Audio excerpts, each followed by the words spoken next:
જય હિન્દ મિત્રો, સ્વાગત છે તમારું અમારી યુટ્યુબ ચેનલમાં. અમદાવાદ મ્યુનિસિપલ કોર્પોરેશન એટલે કે એએમસીની એક્ઝામ હાલમાં નજીકમાં છે અને તેની અંદર હજી પણ ઘણું બધું કરવાનું જો બાકી હોય તો આ એક વિડીયો જોઈ લેજો. આમાંથી ઘણું બધું તમને પૂછાશે. મ્યુનિસિપલ કોર્પોરેશનના જે અલગ અલગ પરીક્ષાઓની અંદર પ્રશ્નો પૂછાતા હોય છે, હાલમાં એસએમસીની પરીક્ષાની અંદર જ પ્રશ્નો પૂછાયા હતા. સેમ તે પ્રશ્નો જે છે આગળની પરીક્ષામાં પણ પૂછાયેલા છે. તેવા અને વિધાનવાળા પ્રશ્નો આ વિડીયોની અંદર આપણે લઈને આવ્યા છીએ. અને સાથે મહત્વની વાત કે સંપૂર્ણ ટોપિક આપણે સાથે કવર કરી લીધો છે. આમાંથી કોઈ પણ પ્રશ્ન એક બારો નહીં જાય. તમારો સંપૂર્ણ ટોપિક જે છે મ્યુનિસિપલ કોર્પોરેશનને લગતો સંપૂર્ણ ટોપિક કવર થઈ જશે. તો હવે ખોટો સમય બગાડ્યા વગર આપણે શરૂઆત કરીએ. તેમાંનો સૌ પ્રથમ આપણો પ્રશ્ન છે કે નીચેનામાંથી કયું અંગ મહાનગરપાલિકાનું નથી? તો તેની અંદર ઓપ્શન આપેલા છે પરિષદ, સ્થાયી સમિતિ, કમિશનર કે ગ્રામસભા. તો આનો જવાબ આપણે જોઈએ તો રાઈટ આન્સર આવે છે ઓપ્શન ડી કે ગ્રામસભા મહાનગરપાલિકાનું અંગ નથી. તો આની અંદર આપણે યાદ શું રાખવાનું છે? યાદ એ રાખવાનું છે કે મહાનગરપાલિકાનું અંગ કયું છે. તો તેનો જવાબ આવે છે પરિષદ, સ્થાયી સમિતિ અને કમિશનર. તો આ ત્રણ વસ્તુ આપણે યાદ રાખીશું. નેક્સ્ટ આપણો પ્રશ્ન છે અમદાવાદની પ્રજાસત્તાક નગરપાલિકા ક્યારે બની હતી? 1915, 1916, 1917 કે 1918? તો આની અંદર આપણો સાચો જવાબ આવે છે 1915, એટલે કે રાઈટ આન્સર આવે છે ઓપ્શન એ. યાદ રાખીશું. નેક્સ્ટ એમ પ્રશ્ન છે કે અમદાવાદ મ્યુનિસિપાલિટી કયા વર્ષે અસ્તિત્વમાં આવી? 1915, 1925, 1935 કે 1947?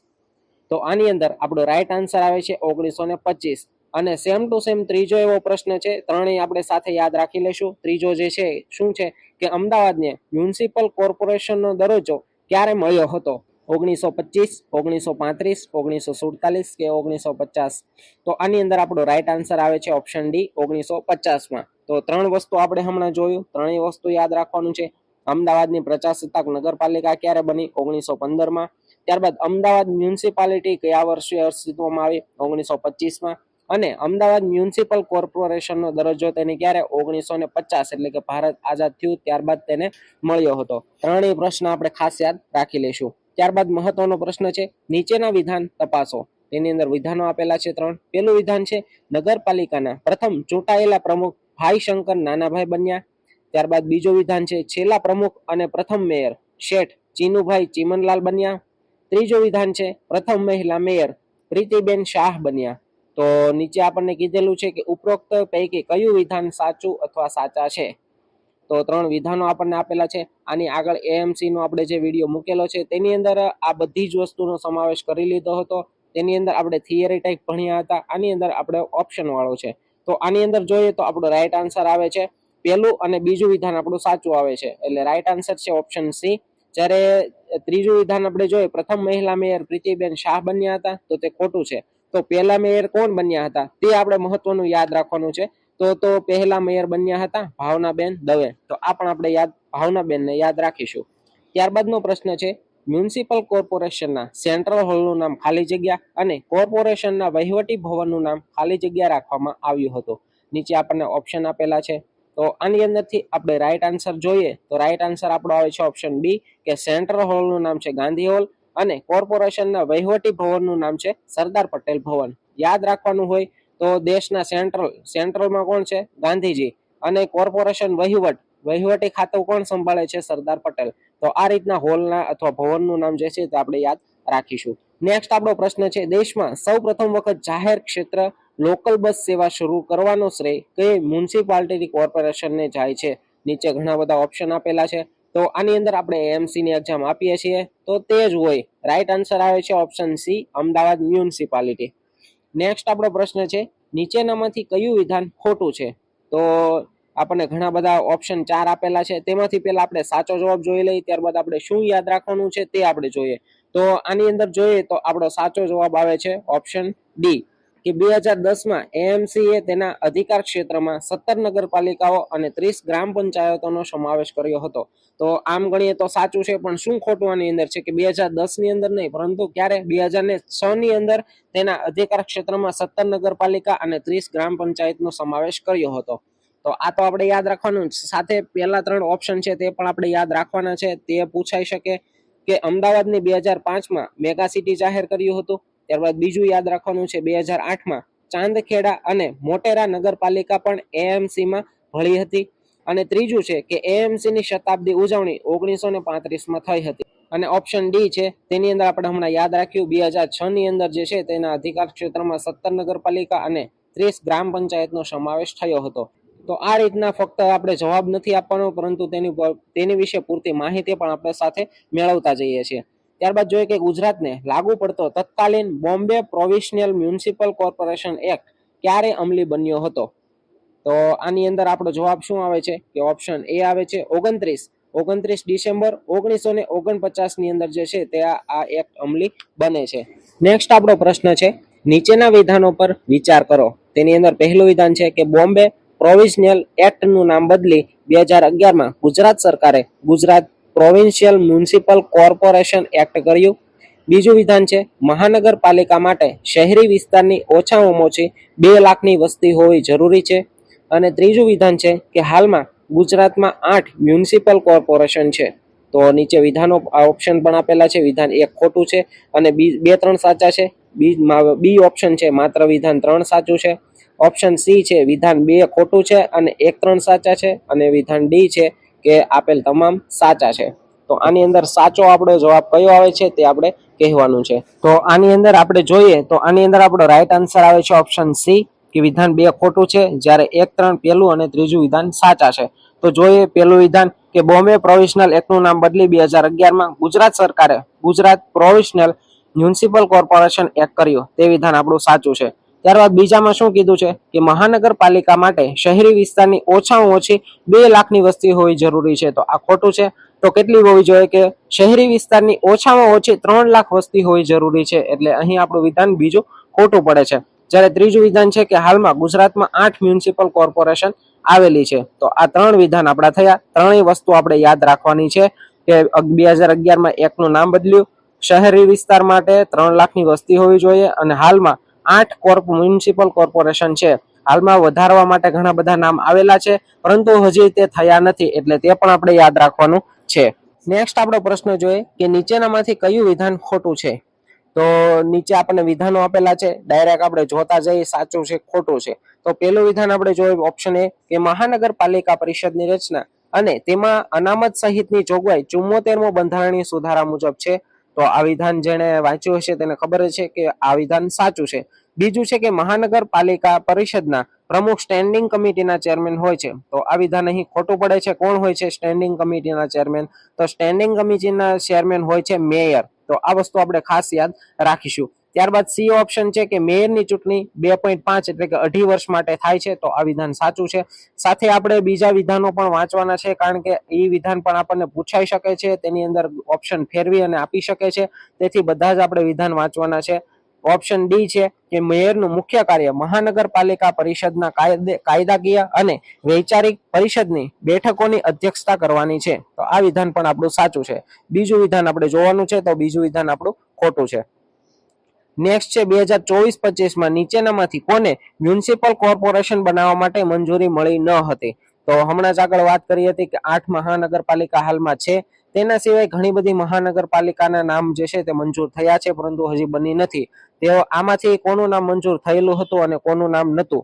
તો આની અંદર આપણે જોઈએ તો આની અંદર જવાબ આવે છે કે બનાસકાંઠા તેનું મંજૂરી ન મળી હતી. તેની સિવાય જોઈએ તો મોરબી, વાપી, સુરેન્દ્રનગર તેને મંજૂરી મળી હતી. આની સિવાય પણ ઘણા બધા હતા, જેવા કે ગાંધીધામ, આણંદ, નવસારી, મોરબી, વાપી, સુરેન્દ્રનગર, આવા ઘણા બધા નામ જે છે તે હતા, તેને મંજૂરી મળી ગઈ છે, પરંતુ હાલમાં હજી બન્યા નથી. તો આ કયા કયા છે તે બધા જો કોઈને આવડતા હોય તો નીચે કોમેન્ટની અંદર જણાવી દેજો. જેના જવાબ સાચા હશે, બધી મહાનગરપાલિકા જેની આવી ગઈ છે તેની જો કોમેન્ટ જે છે તે આપણે પિન કરી દઈશું. નેક્સ્ટ આપણો પ્રશ્ન જોઈએ કે નીચેનામાંથી કયું વિધાન ખોટું છે? પેલું આપણે જોઈએ ઓપ્શન કે મહાનગરપાલિકાનો કાઉન્સિલનો કાર્યકાળ મહાનગરપાલિકાની પ્રથમ બેઠક મળે ત્યારથી ગણાય છે. બીજું છે કાઉન્સિલની મુદત 3 વર્ષની હોય છે. ત્યારબાદ છે ચૂંટાયેલા સભ્યો કાઉન્સિલના નામે ઓળખાય છે.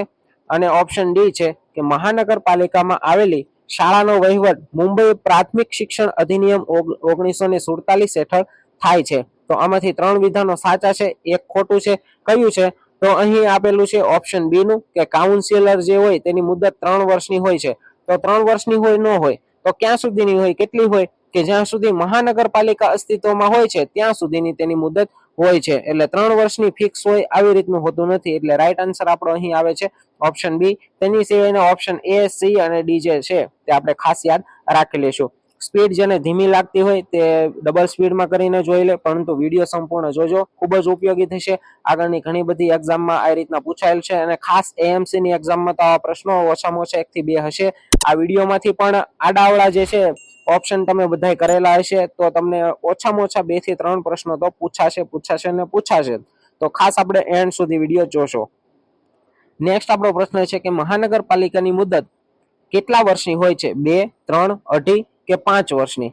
તો અહીં આપણને ખબર જ છે કે મહાનગરપાલિકાની મુદત 5 વર્ષની હોય છે. એટલે રાઈટ આન્સર આવે છે ઓપ્શન ડી. ત્યારબાદનો પ્રશ્ન છે નીચેનામાંથી કયું વિધાન ખોટું છે? પહેલું વિધાન આપણે જોઈએ કે એએમસી ની રચના વખતે કાઉન્સિલરની સંખ્યા 64 હતી. બીજું છે મહાનગરપાલિકાના વડા મેયર તરીકે ઓળખાય છે. ત્યારબાદ છે મેયરનો કાર્યકાળ 5 વર્ષનો હોય છે. અને ઓપ્શન ડી છે સ્થાયી સમિતિની બેઠક અઠવાડિયામાં 1 વાર મળે છે.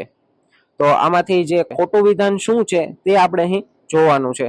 તો અહીં જોઈએ તો આપણો રાઈટ આન્સર આવે છે ઓપ્શન સી કે મેયરનો કાર્યકાળ 5 વર્ષનો હોય છે. તો આ જ વિધાન આપણું ખોટું છે, કારણ કે હજી આગળ જ 2-3 ઓપ્શન હજી જેને ભૂલાઈ ગયું હોય તો જોઈ લઈ. આપણે ઓપ્શન સી ની અંદર જોયું હતું કે મેયરનો કાર્યકાળ જે છે તે 2.5 વર્ષ એટલે કે 2.5 વર્ષનો હોય છે. તો આપણે ખાસ યાદ રાખીશું મેયરનો કાર્યકાળ 2.5 વર્ષનો હોય છે. ત્યારબાદ તેના સિવાયનો ઓપ્શન ફરીથી એક વખત રિવિઝન કરીને જોઈ લઈએ કે એએમસી ની રચના વખતે કાઉન્સિલરની સંખ્યા 64 હતી. મહાનગરપાલિકાના વડા મેયર તરીકે ઓળખાય છે અને મેયરનો કાર્યકાળ કેટલો હોય? 2.5 વર્ષનો હોય. ખાસ યાદ રાખીશું. અને હજી ઓપ્શન ડી પણ યાદ રાખવાનો છે કે સ્થાયી સમિતિની બેઠક અઠવાડિયામાં 1 વખત ફરજિયાત મળે છે. ખાસ યાદ રાખીશું. નેક્સ્ટ આપણો પ્રશ્ન છે નીચેના વિધાન તપાસો. પહેલું વિધાન છે કે જો કાઉન્સિલરની જગ્યા પ્રાસંગિક ખાલી પડે તો 3 મહિનામાં ચૂંટણી કરાવવી પડે છે. બીજું વિધાન છે જો જગ્યા ખાલી પડ્યાની તારીખથી 6 મહિનામાં સામાન્ય ચૂંટણી થવાની હોય તો ચૂંટણી ન કરવામાં આવે. તો આ બંને વિધાનમાંથી કયા વિધાન સાચા છે, કયા ખોટા છે, અથવા બંને સાચા અથવા બંને ખોટા, શું આવે છે? તો આની અંદર આપણે જોઈએ તો રાઈટ આન્સર આવે છે ઓપ્શન બી કે બંને વિધાનો સાચા છે. પહેલું વિધાન જોઈએ કે કાઉન્સિલર જે હોય છે તેની જગ્યા ખાલી પડે તો 3 મહિનાની અંદર ચૂંટણી કરાવવી જ પડે છે ફરજિયાત. અને બીજું છે કે જો જગ્યા ખાલી પડ્યાની તારીખથી 6 મહિનામાં સામાન્ય ચૂંટણી થવાની હોય તો ચૂંટણી ન કરવામાં આવે. એટલે નજીક જ જો ચૂંટણી આવતી જ હોય છે 6 મહિનાની અંદર તો જગ્યા ખાલી પડી હોય તો તે ખાલી જ પડી રહેવા દેવી પડે છે. તો આ બંને વિધાનો આપણે ખાસ ધ્યાન રાખી લઈશું. ત્યારબાદ જો મહાનગરપાલિકાની મુદત પહેલા વિસર્જન થાય તો કેટલા મહિનાની અંદર ચૂંટણી કરાવવી પડે? એટલે કે મહાનગરપાલિકાની મુદત પહેલા જો કોઈ વિસર્જન થઈ જાય મહાનગરપાલિકા તો કેટલા મહિનાની અંદર ચૂંટણી કરાવવી પડે છે? તો આની અંદર આપણે જોઈએ તો રાઈટ આન્સર આવે છે આપણો ઓપ્શન સી કે 6 મહિનાની અંદર ચૂંટણી કરાવવી પડે, ફરજિયાત છે. તો આ પણ આપણે ખાસ યાદ રાખીશું. અને સાથે જો વિડીયો તમને ઉપયોગી લાગતો હોય તો તમારા મિત્રો સુધી પહોંચાડી દેજો. ખાસ ટૂંક સમય છે, થોડા દિવસ જ છે, તે પણ વિડીયોનો લાભ લઈ શકે. અને વિડીયો ગમતો હોય તો વિડીયોને પણ એક નાની એવી લાઈક આપી દેજો. ત્યારબાદ જો કોઈ પણ કાઉન્સિલર પોતાનું રાજીનામું કોને આપે છે? તો મેયર, મ્યુનિસિપલ કમિશનર, સ્ટેન્ડિંગ કમિટીના ચેરમેન કે રાજ્યપાલ છે? તો કોઈ પણ કાઉન્સિલર જે હોય છે તે પોતાનું રાજીનામું આપે છે મ્યુનિસિપલ કમિશનરને આપે છે. ખાસ યાદ આપણે રાખી લઈશું. નેક્સ્ટ આપણો પ્રશ્ન છે નીચેનામાંથી કયું વિધાન ખોટું છે? તો આની અંદર ડાયરેક્ટ જ આપણે જવાબ સાથે આપણે જોઈએ તો પહેલું ઓપ્શન થી આપણે શરૂઆત કરીએ તો કાઉન્સિલર તરીકે ચૂંટાવામાં ઓછામાં ઓછી 25 વર્ષ ઉંમર હોવી જોઈએ. તો તમને શું લાગે આ વિધાન સાચું છે? તો પહેલું વિધાન જ આપણું અહીં ખોટું છે. ઓછામાં ઓછી ઉંમર જે છે તે કેટલી હોવી જોઈએ કે 21 વર્ષની ઉંમર હોવી જોઈએ. તો અહીં આપણું પહેલું વિધાન જ આપણું ખોટું પડે છે. તો ખાસ યાદ રાખી લખશું કે કાઉન્સિલર તરીકે આપણે ચૂંટાવવું હોય તો 21 વર્ષ ઉંમર ઓછામાં ઓછી હોવી જોઈએ. બીજું વિધાન પણ આપણે જોઈ લઈએ, કારણ કે આમાંથી ગમે તે વિધાન ગમે તે રીતના આડાવડા કરીને પૂછી શકે છે. બીજું જોઈએ કોર્પોરેશનની બેઠકમાં સતત 6 મહિના સુધી ગેરહાજર રહેનાર કાઉન્સિલર તરીકે હોદ્દો ધરાવતો બંધ થઈ જાય છે. તો આ વિધાન આપણું સાચું છે. 6 મહિના સુધી જો ગેરહાજર રહે તો કાઢી નાખવામાં આવે. ઓપ્શન સી છે વાહન વ્યવહાર સમિતિની પ્રથમ બેઠક તારીખ મેયર નક્કી કરે છે. એટલે વાહન વ્યવહાર સમિતિ જે ભરાય છે તેની તારીખ કોણ નક્કી કરે? કે મેયર નક્કી કરે છે પ્રથમ બેઠકની. ત્યારબાદ ઓપ્શન ડી છે કે કોર્પોરેશનની બેઠકમાં કોરમ માટે 1/3 કાઉન્સિલરની હાજરી જરૂરી છે. તો આ પણ આપણે સાથે યાદ રાખી લઈશું. ત્યારબાદનો પ્રશ્ન છે, મ્યુનિસિપલ કોર્પોરેશનની બેઠકમાં પ્રશ્ન પૂછવા માટે કાઉન્સિલરે ઓછામાં ઓછી કેટલા દિવસ પહેલા મ્યુનિસિપલ સેક્રેટરીને લેખિતમાં નોટિસ આપવી પડે છે? તો અહીં આપણો રાઈટ આન્સર આવે છે ઓપ્શન સી કે 7 દિવસ પહેલા જે છે તે સેક્રેટરીને લેખિત નોટિસ આપવી પડે છે. નેક્સ્ટ આપણો પ્રશ્ન જોઈએ કે નીચેનામાંથી કયું વિધાન ખોટું છે? તો આગળ મુજબ જ આપણે સાથે સાથે સોલ્વ કરતા જઈએ. પહેલું આપણો ઓપ્શન છે, કોર્પોરેશનની સામાન્ય બેઠક મહિનામાં ઓછામાં ઓછી 2 વખત ભરાય છે. તો આ વિધાન આપણું સાચું છે કે ખોટું? તો ખોટું છે. તો કોર્પોરેશનની જે સામાન્ય બેઠક આપણે જે બેસે છે તે ઓછામાં ઓછી મહિનાની અંદર કેટલી વખત બેસે? તો 2 વખત નહીં પરંતુ 1 વખત ભરાય છે. તો આપણે ખાસ યાદ રાખીશું કોર્પોરેશનની 1 વખત. અને બીજી આપણે યાદ રાખવાની છે ઓપ્શન ડી ની અંદર છે કે સ્થાયી સમિતિની બેઠક અઠવાડિયામાં 1 વાર મળે છે. તો આ પણ આપણે યાદ રાખીશું, સ્થાયી સમિતિની અઠવાડિયાની અંદર 1 વખત અને મહિનાની અંદર 4 વખત. જ્યારે સામાન્ય બેઠક જે કોર્પોરેશનની છે તે મહિનામાં ઓછામાં ઓછી 1 વખત ભરાય છે. ઓપ્શન બી આપણો જોઈએ, સ્થાયી સમિતિની બેઠકમાં અંત સુધી 5 સભ્યો હાજર હોવા જરૂરી છે. એટલે ઓછામાં ઓછા 5 સભ્યો જે છે તે અંત સુધી હોવા જોઈએ જ તે. ત્રીજો આપણો ઓપ્શન છે, શહેરમાં જન્મેલ બાળકની નોંધણી જન્મના 7 દિવસમાં નોંધાવી પડે છે. તો આ પણ આપણું સાચું છે. તો 4 ઓપ્શન છે તે આપણે યાદ રાખીશું. કોર્પોરેશનની સામાન્ય બેઠક મહિનામાં ઓછામાં ઓછી 1 વખત ભરાય. સ્થાયી સમિતિની બેઠકમાં અંત સુધી 5 સભ્યો હાજર હોવા જ જોઈએ. ત્યારબાદ શહેરમાં કોઈ પણ બાળક જન્મે તો 7 દિવસની અંદર નોંધણી કરવી જરૂરી છે. અને છેલ્લું છે કે સ્થાયી સમિતિની બેઠક અઠવાડિયામાં 1 વખત અને મહિનાની અંદર 4 વખત મળે છે. તો આ 4 ઓપ્શન આપણે યાદ રાખીશું. નેક્સ્ટ આપણો પ્રશ્ન છે કે મેયર પોતાનું રાજીનામું કોને આપે છે? તો આ ઓપ્શન અહીં આપણને આપેલા છે, રાજ્યપાલ, કમિશનર, કલેક્ટર કે નાયબ મેયર. તો જવાબ તમે આપી દેશો કે હું આપી દઉં? તો આમાંથી આપણો રાઈટ આન્સર આવે છે ઓપ્શન ડી.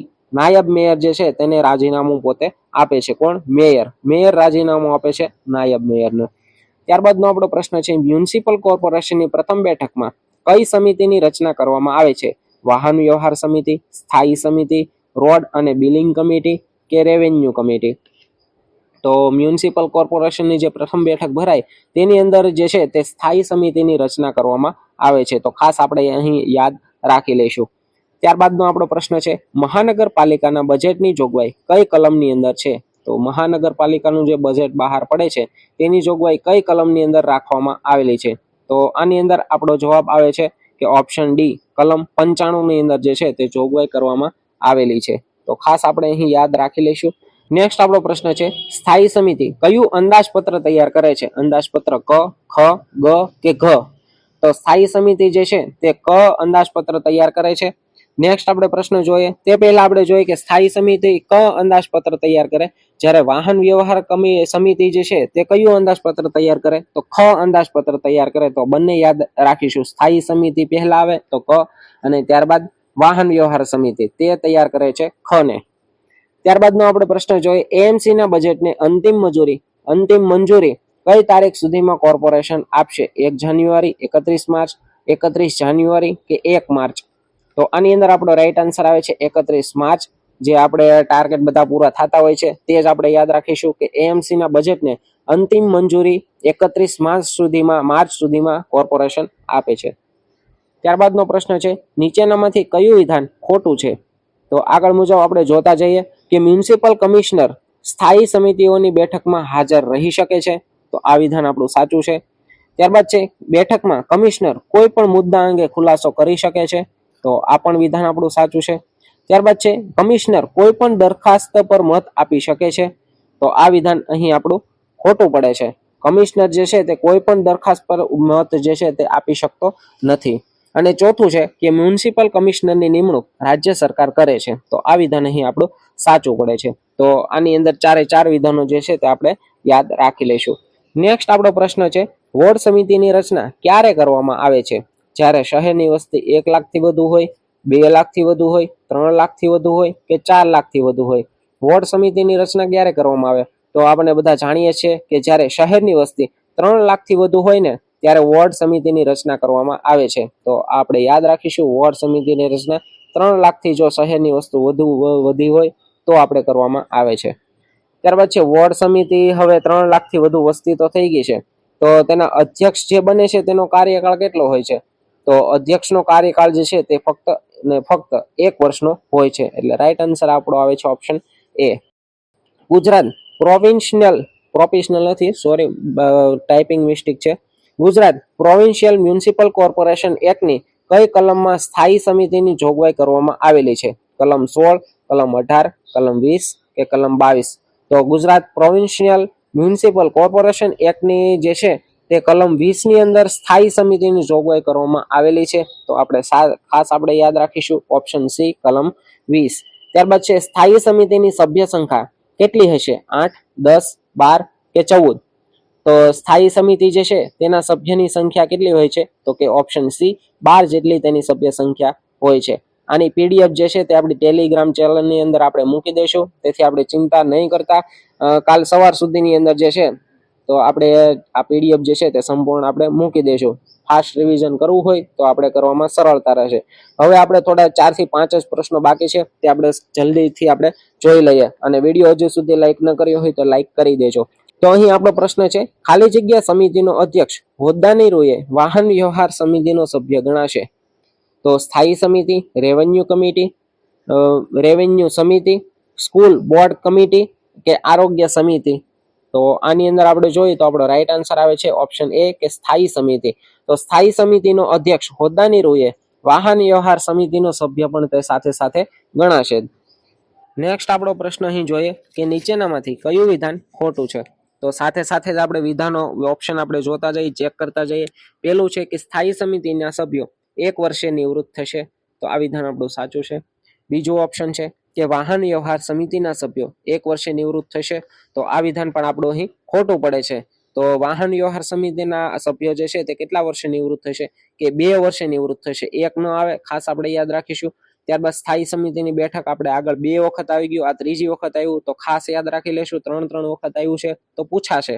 સ્થાયી સમિતિની બેઠક અઠવાડિયામાં 1 વખત મળે છે. ત્યારબાદ સ્થાયી સમિતિની બેઠકની કાર્યવાહીની નોંધ મ્યુનિસિપલ સેક્રેટરી છે તે કરશે. તો 4 ઓપ્શન જે છે તે આપણે યાદ રાખવાના છે. પહેલેથી જોઈ સ્થાયી સમિતિના સભ્યો 1 વર્ષે, વાહન વ્યવહાર સમિતિના 2 વર્ષે, સ્થાયી સમિતિની બેઠક એ અઠવાડિયાની અંદર 1 વખત મળશે, અને સ્થાયી સમિતિની બેઠકની કાર્યવાહીની જે નોંધ જે છે તે કોણ લેશે? Municipal secretary. ત્યારબાદ છે વાહન વ્યવહાર સમિતિ કેટલા સભ્યોની રહેશે? તો વાહન વ્યવહાર સમિતિ જે છે તે 8, 9, 14 કે 17 કેટલાની રહી છે? તો અહીં આપણો રાઈટ આન્સર આવે છે ઓપ્શન ડી કે 17 સભ્યોની જે છે તે વાહન વ્યવહાર સમિતિ રહેશે. ત્યારબાદ આપણો પ્રશ્ન છે કે મહાનગરપાલિકાની ચૂંટણીનું આયોજન કોણ કરશે? તો મહાનગરપાલિકાની ચૂંટણીનું આયોજન રાજ્ય ચૂંટણી પંચ, કેન્દ્ર ચૂંટણી પંચ, રાજ્ય સરકાર કે કેન્દ્ર સરકાર? તો કેન્દ્ર સરકાર તો અહીંયા સુધી ન પહોંચી શકે. કોણ? રાજ્ય સરકાર પણ ન પહોંચી શકે. તો કોણ આવે? આપણો જવાબ આવે છે ઓપ્શન એ, રાજ્ય ચૂંટણી પંચ જે છે તે મહાનગરપાલિકાની ચૂંટણીનું આયોજન કરે છે. અને છેલ્લો આપણો પ્રશ્ન જોઈએ કે 74માં બંધારણીય સુધારા મુજબ પાલિકાની રચના કોણ કરે છે? તો રાજ્યપાલ, ગૃહમંત્રી, મુખ્યમંત્રી કે મહેસૂલ મંત્રી? તો અહીં આપણો રાઈટ આન્સર આવે છે ઓપ્શન એ, રાજ્યપાલ જે છે તે 74માં બંધારણીય સુધારા મુજબ પાલિકાની રચના કરે છે. આગળ આપણે એક પ્રશ્ન પૂછ્યો હતો કે કઈ નગરપાલિકા હાલમાં બનવાની છે. જો જવાબ આવડતો હોય, ખ્યાલ હોય તો આપણે નીચે કોમેન્ટની અંદર જણાવશું. તો અહીં સંપૂર્ણ લેક્ચર આપણો અહીં પૂરો થાય છે. હવે ટેસ્ટ માટે 2 પ્રશ્નો તમને અહીં આપેલા છે. બંનેના પ્રશ્નોના જવાબ તમારે કોમેન્ટમાં એક સાથે મૂકવાના છે. જેના પ્રશ્ન સાચા હશે જવાબ, તેની કોમેન્ટ જે છે તે આપણે ઉપર પિન કરી દઈશું. તેમાંનો પહેલો પ્રશ્ન છે, અમદાવાદની પ્રજાસત્તાક નગરપાલિકા ક્યારે બની હતી? ઓપ્શન નીચે આપેલા છે, 1915, 16, 17 કે 18.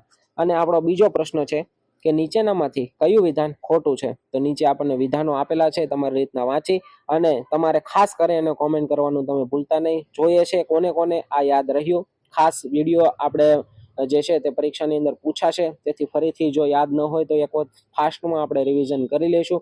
અને સાથે તમારા મિત્રોને પણ ખાસ કરીને શેર કરી દેજો. અને વિડીયો ઉપયોગી બન્યો હોય તો વિડીયોને એક લાઈક કરી દેજો. પરીક્ષા દઈને આવીને પણ જો આમાંથી એક પણ પ્રશ્ન તમે પૂછાય તો અત્યારે લાઈક ન કરો હોય તો કાંઈ નહીં, આવીને લાઈક ખાસ કરીને કરી દેજો. તો નવા એક ઉપયોગી વિડીયો સાથે મળીએ. ત્યાં સુધી તમામ મિત્રો તૈયારી કરતા રહો. બધા જ મિત્રોને all the best of luck. જય હિન્દ, જય ભારત.